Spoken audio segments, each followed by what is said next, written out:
गिरफ्तारी तो अब खान साहब की तय है।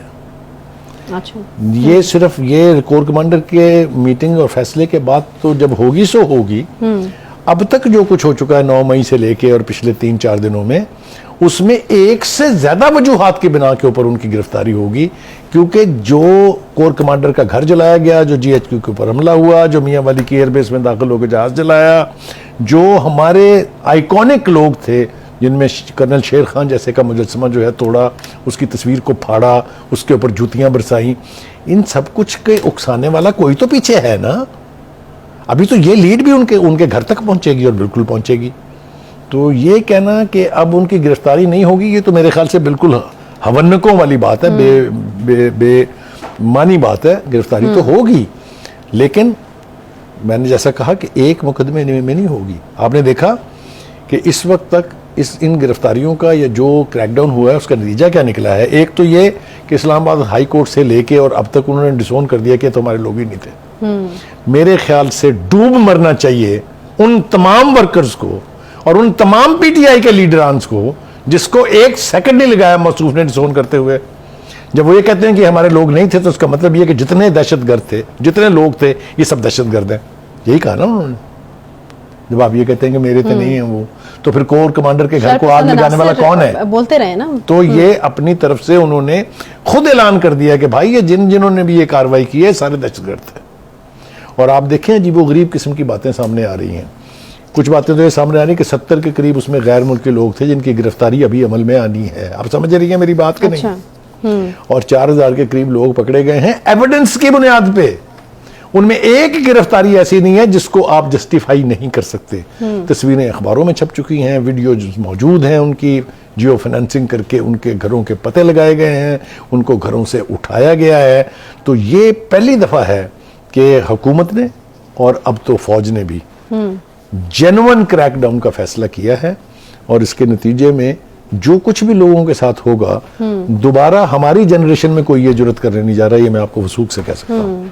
नहीं तो अब क्या, अगर मैं कहूँ कि आप क्या प्रेडिक्ट करेंगे कि ये गिरफ्तारी कब तक अमल में लाई जा सकती है? बिकॉज हम देख रहे हैं, जिस खान साहब ने खुद भी कहा कि तकरीबन 7000 पीटीआई वर्कर्स जो हैं वो जेलों में डाले जा चुके हैं। पूरी जो उनका जिम्मेदार कौन है? उन्हें ये भी तो मुबारक देनी थी ना कि जनाब अल्लाह ताला आपको खुश रखे, ये आपकी वजह से गए हैं सारे जेल में। तो सीनियर लीडरशिप वो भी जेल में है। तो अभी क्या खान साहब को एक्सपेक्ट नहीं करना चाहिए वही रिएक्शन जो उनकी गिरफ्तारी पर पहले हो चुका है? क्या लगता है आपको कि कब तक गिरफ्तारी अमल में लाई जा सकती है, जब तक इस चीज को मेक श्योर कर लिया जाए कि ये जो... एक बात तो मैं आपको इंतहाई वसूख से कह सकता हूं कि वो आज पकड़े जाएं, कल पकड़े जाएं, परसों पकड़े जाएं, वो कुछ नहीं होने जा रहा जो उस दिन हुआ था।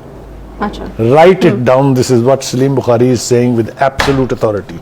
एक बात। दूसरी बात यह कि आपने कहा कितनी देर लगेगी उनकी गिरफ्तारी में। तो जब हम कोर कमांडर के फैसले को थोड़ा सा गौर से देखने की कोशिश करते हैं, हम बात कर रहे थे ब्रेक के अंदर, पीजे मीर साहब भी बैठे हुए थे, इफ्तिखार साहब भी बैठे हुए थे। हम पुराने पापी लोग हैं ना जिन्होंने बड़ी अरसे से 30 साल, 40 साल, 50 साल गुजारे हैं जर्नलिज्म में। हमें पता है इसकी खौफनाकी क्या है। ये जो बच्चे, जो चूचे हैं ना, जो साथ इनके निकल के इन्होंने जो सब कुछ किया है, उन्हें शायद पता नहीं है कि इसका मतलब क्या है। मगर वो कहते हैं ना, लग पता जाएगा आने वाले दिनों में। और जब फौज किसी किस्म के ट्रायल का आगाज करती है तो उसमें गिरफ्तारी के लिए ना तो सियासी सूझबूझ की जरूरत होती है, ना ये डर होता है कि अगर हमने ये किया तो कोई क्या करेगा। डरते बरते वो नहीं है। इसलिए खान साहब ने अपने साथ भी जुल्म किया है, अपनी पार्टी के साथ भी जुल्म किया है, पाकिस्तान की सियासत के साथ जुल्म किया है। और दुआ करनी चाहिए, ये मैं इस दुआ पे ख़त्म करना चाहूँगा प्रोग्राम, कि अल्लाह करे कि आइंदा ऐसा कुछ भी ना हो। क्योंकि ये जो अनफॉर्चुनेट सिचुएशन हमने देखी है, ये किसी के भी हक में या किसी के फ़ायदे में नहीं है। इसकी तबाही ही तबाही बुनियाद है और तबाही तबाही इसका अंजाम है। बुखारी साहब, अब कोई स्ट्रैटेजी नहीं है इस वक्त पीटीआई के पास? उनको नज़र आ रहा है जो होने वाला है? क्योंकि अभी जो एक बात उन्होंने अपनी आखिरी ट्वीट में की है वो तो यही की है कि तमाम शहरी पीसफुल प्रोटेस्ट के लिए जो है वो तैयार रहें। देखिए, गुजारिश ये है कि एक होता है रेड लाइन क्रॉस करना, उससे पहले तक सूरत हाल समझ सकती है। आप रेड लाइन क्रॉस कर जाएं और रियलाइज कर लें कि गलती हो गई है, तब भी समझ सकती है। लेकिन अगर आप रेड लाइन भी क्रॉस और ये तासुर दें कि ये आपके का हक था करना है ऐसा, तो फिर उसकी सजा है। नहीं, क्या रियलाइज करने का ऐसे क्या मतलब है आपको? क्या माफी मांगी जाए? माफ़ी ना मांगी जाती अगर मुज़ाकरात की जिस तरह से एक अपॉर्चुनिटी मिली थी, जिसको आपने खुद भी कहा कि वो गोल्डन अपॉर्चुनिटी थी, तो फिर उसका इदराक करना चाहिए था कि ये हमारे पास एक वे आउट आ गया है। नहीं नहीं, मैं आपकी बात कर रही नहीं, अब तो खैर वो रास्ते बंद हो गए, वो रास्ते बंद हो गए हैं। अब तो वही बात है कि या तो कौम से माफ़ी मांग लें, लेकिन कौम माफ़ कर भी देगी, कौम बड़ा दिल रखती है, लेकिन जिनका गुनाह किया है उन्होंने, उनके पास दिल नाम की कोई चीज़ नहीं होती। ये आप समझ रही है ना मैं क्या कह रहा हूँ? वो जब सीने पर गोलियां खाते हैं ना दुश्मन की, जानते बूझते हुए कि पता नहीं घर जाना नसीब होगा कि नहीं होगा, ये उन वलवलों के और उस जोशो जज्बे के लोग हैं। ना इनको आप डरा सकते हैं, ना इनको आप धमका सकते हैं। बाकी जो है it's open for everyone to try it. They have tried it, they will have to pay for it. हाँ, लग रहा है बिल्कुल ठीक है बुखारी साहब, लग रहा है कि दूसरी तरफ से फैसला जो है वो हो चुका है कोर कमांडर कॉन्फ्रेंस में।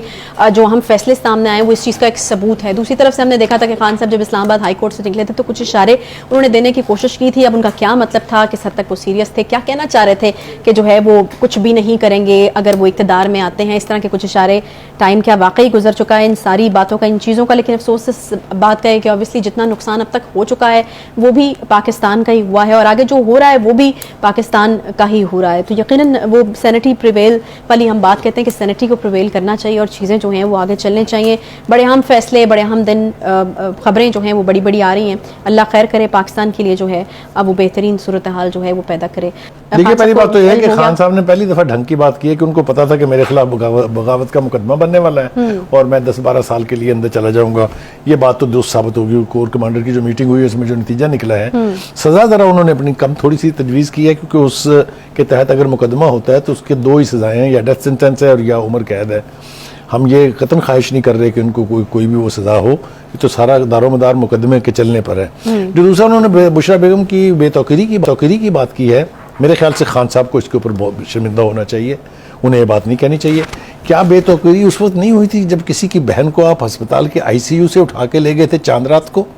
क्या बेतौकीरी उस वक्त नहीं हुई थी जब एक साहिल पहुंची थी उस वक्त के नैब के चेयरमैन के पास और उसने उसकी वीडियो बनाई थी? बेतौकीरी उस वक्त नहीं हुई थी जब एक बेटी बाप को मिलने के लिए गई थी जेल में और उसे वहां से बाप के सामने उठा लिया गया था? ये कोई खास खातून ऊपर से तशरीफ लाई है नीचे जिनकी बेतौकीरी हो जाएगी? ये तो कोई बात नहीं है। इस तरह की बेतुकी बातें करने से कुछ हासिल होने वाला नहीं है।